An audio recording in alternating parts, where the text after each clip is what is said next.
बिस्मिल्लाहिर्रहमानिर्रहीम। नाज़रीन अस्सलाम वालेकुम। नाज़रीन आज हम बात करेंगे एक तो अपना जो मुल्क में एहतसाब का एक सिस्टम शुरू हुआ जिसमें फैज़ अमीर साहब को जो है वो सज़ा सुनाई गई। उसके अलावा जो मुल्क में इस टाइम जो सियासी सूरत हाल है उस पर भी बात करेंगे। हमारे साथ मौजूद है हाफिज़ इमरान साहब सीनियर साहबी, इनसे इन चीज़ों के बारे में पता करेंगे। लेकिन सबसे पहले क्या आप साहब आप समझते हैं कि फैज अमीर साहब को जो सजा सुनाई गई है, क्या ये अब एक एहतसाब का सिस्टम शुरू हुआ है? आप इसको किस तरह देख रहे हैं?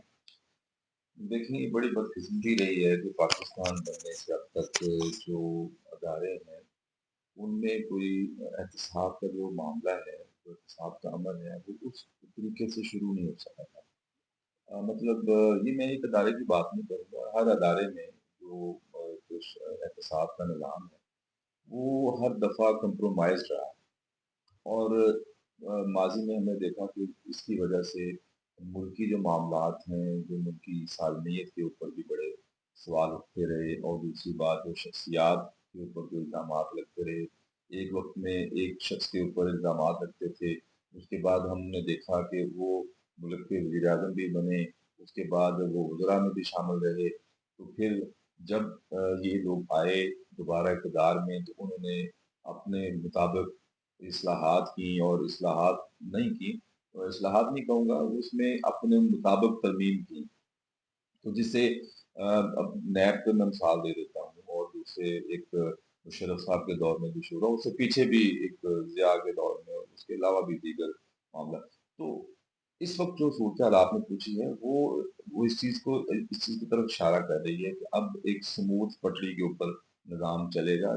देखें बहुत सारी बातें होती थी कि जी पाक फ़ौज जो है उसमें जो है वो किस तरह का निज़ाम है एहतसाब का, तो वो सबने देख लिया कि जनरल अहमद शरीफ साहब जो हैं उन्होंने बड़ा एक प्रेस कॉन्फ्रेंस की, इजलास की और उन्होंने कहा कि हम हर जो हमने अपने इदारे से तहरीर का अमल शुरू कर दिया है, एहतसाब का अमल शुरू कर दिया और ये फैज़ अमीर साहब क्योंकि इनके ऊपर इल्ज़ामात थे उस वक़्त के दौर में ये कब्ज़ा माफ़िया वाले इल्ज़ामात थे।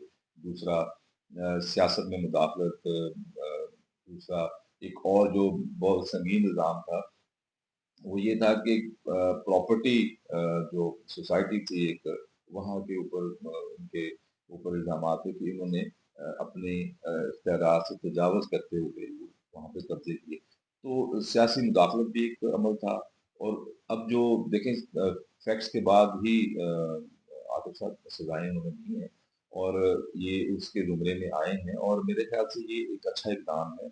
इससे अभी आगे बहुत सारे और दरीचे खुलने हैं। पीछे आप एक थोड़ा-सा चले जाएँ तो 9 मई के जो मामलात हैं, वो उसमें भी लोग जो है ना वो इस कटघरे में आएँगे।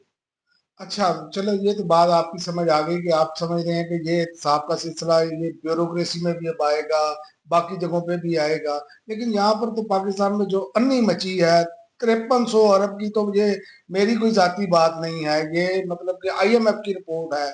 क्या आप देख रहे हैं कि आइंदा आने वाले दिनों में वहाँ पर भी किसी का एहतसाब होगा? 5300 अरब का मतलब है कि पाकिस्तानियों का खून निचोड़ कर ये जो बेज़ाब्तियाँ या करप्शन है, इसे समझ लें, ये जो मंजरे आम पर आईएमएफ लाया, इसके अलावा तो बहुत कुछ है। आप समझ रहे हैं कि ये सब अब कटहरे में आने जा रही हैं चीजें?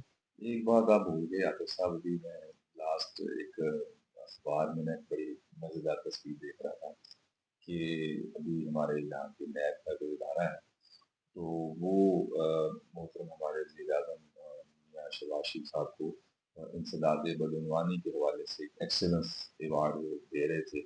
तो वो मुझे बड़ा यानी अजीब-सा लगा कि एक दौर था जब हमारे जो वज़ीर-ए-आज़म हैं उनके ऊपर करप्शन के इल्ज़ामात थे और उसके बाद फिर जिस तरीके से उन्होंने उनकी कमर भी बड़ी तकलीफ़ रहती थी, तो वो जेल भी नहीं काटी गई और उसके बाद फिर वो ज़मानत पे बाहर भी आ गए। तो उसके बाद फिर एहतसाब का अमल रुक गया और 5300 अरब की करप्शन की स्टोरी जो है आलमी मीडिया के ऊपर इस वक़्त छाई हुई है और ये आईएमएफ की डॉक्यूमेंटेड रिपोर्ट है। ये कुछ हमारे यहाँ के किसी इदारे ने नहीं बनाई।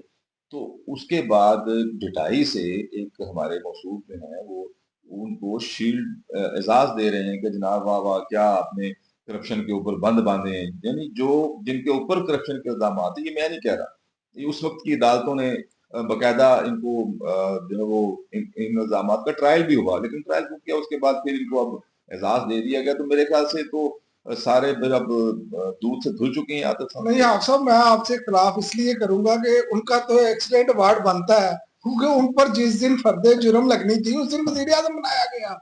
ये तो अलमिया है कि हमारे यहाँ सिलेक्टेड एहतसाब होता है। ये देखें, ये अदारों में देखें, मैं वही बात करूंगा कि पाक फौज एक अदारा है और उस अदारे ने अपने अंदर से एहतसाब का अमल शुरू किया, और ये बहुत बड़ी बात होती है। देखें, ये उनको मैसेज है, सिविलियंस को ये मैसेज है कि भाई हमारे इदारे की तरफ देखें, हमने तो अदारे को वो कहते हैं ना कि अपनी मंजी थले डांग फेरो, पंजाबी का लफज है, तो उन्होंने तो फेर ली, भाई आप कब फेरेंगे? आप इजाजत दे रहे हैं, वो अपना तस्हीर कर रहे हैं, अपने जो काली भेड़े हैं वो निकाल रहे हैं। अब ये डॉक्यूमेंटेड चीजें हैं, अब ये जो हुआ है एहतसाब, ये तो सबके सामने पूरी दुनिया ने देख लिया कि एक लेफ्टिनेंट जनरल का जो रैंक है उसके ऊपर उन्होंने सजा दे दी है, कोर्ट मार्शल किया है, और बकायदा एक पहला जो मरहला है उनका, हाँ ये अलग बात है कि उन्हें अभी कहा कि जनरल टाइप से अमीर को, लेकिन मजमूई तौर पे देखें तो उन्होंने इसके अलावा भी जो माजी में भी मार्शल अपना वो जो कोर्ट मार्शल किए हैं, तो वो तो अपने दायरे में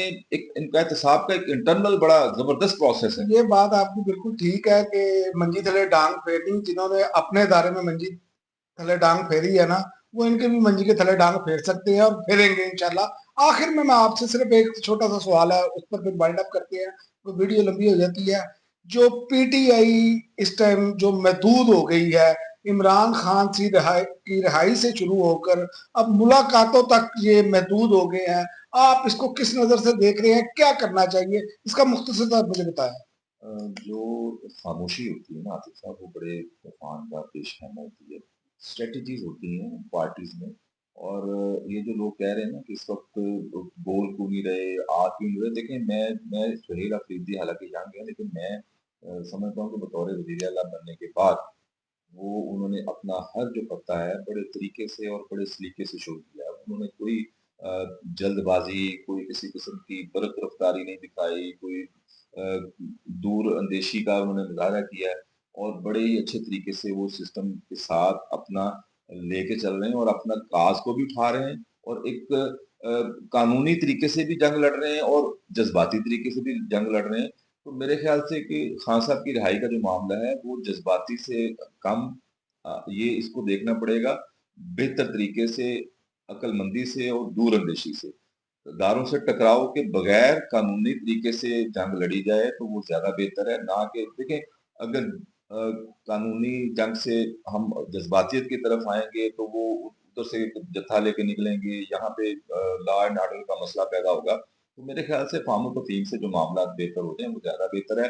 वैसे पंजाब गवर्नमेंट ने बड़ी कम अकली दिखाई है, उन्होंने 2-3 लेटर्स भी लिखे वज़ीर आला मोहतरमा मरियम नवाज साहिबा को, लेकिन उन्होंने आगे से कोई जवाब नहीं दिया, और एक मुलाकात का मसला था वो करवा देनी चाहिए थी। मेरे ख्याल से इतना बहुत बड़ा कोई मैटर नहीं था, लेकिन अब अना का मसला बना लिया नून लीग ने, तो फिर कोई गिला बात है, उसका मैं खमियाजा भुगतेंगे ये। मैं आखिर में आपको बता दूं, सिर्फ ऐड कर दूं आपकी बात में, ये असल में अना का मसला नहीं है, ये खौफ इमरान है। खौफ इमरान जो है ना, वो इनको ले दे गया है। उसी चक्कर में ये गलतियां दर गलतियां कर रहे हैं, जिसपे आइंदा जाके इनको नताइज भुगतना पड़ेंगे। आज नहीं तो कल, ये इतना कोई लंबा टाइम नहीं जाना, क्योंकि अब यूरोपीय यूनियन से भी प्रेशर आना शुरू हो गया। जो आज की खबरें हैं कि जो यूरोप है ना, वो इंसानी हकूक पर वहां से वादे उठनी शुरू हो गई हैं, और मैं समझता हूँ ये आइंदा आने वाले दिनों में मैं आखिरी वाइंड जुमला अप एक ऐड होगा। कर दूं, खौफ इमरान की अगर आप बात करेंगे, तो मैं अभी पढ़ रहा था एक जगह पे, तो वो उन्होंने कहा कि लग रहा है कि इमरान खान बाहर है और पूरी गवर्नमेंट जो है वो जेल में है। तो वो उधर से बैठ के वो सिस्टम को ऐसे जो है वो चला रहे हैं, सिस्टम को बिल्कुल ही चौराहे पे खड़ा कर दिया उन्होंने, और ये लग रहा है कि वो गवर्नमेंट, वो हुकूमत वो कर रहे हैं और ये जेल में बाहर वाले जो है वो जेल में है और जेल वाला आजाद है। है। बहुत शुक्रिया, अब तक के लिए नाज़रीन इतना ही। अगली वीडियो तक इजाजत दें। अल्लाह हाफ़िज़।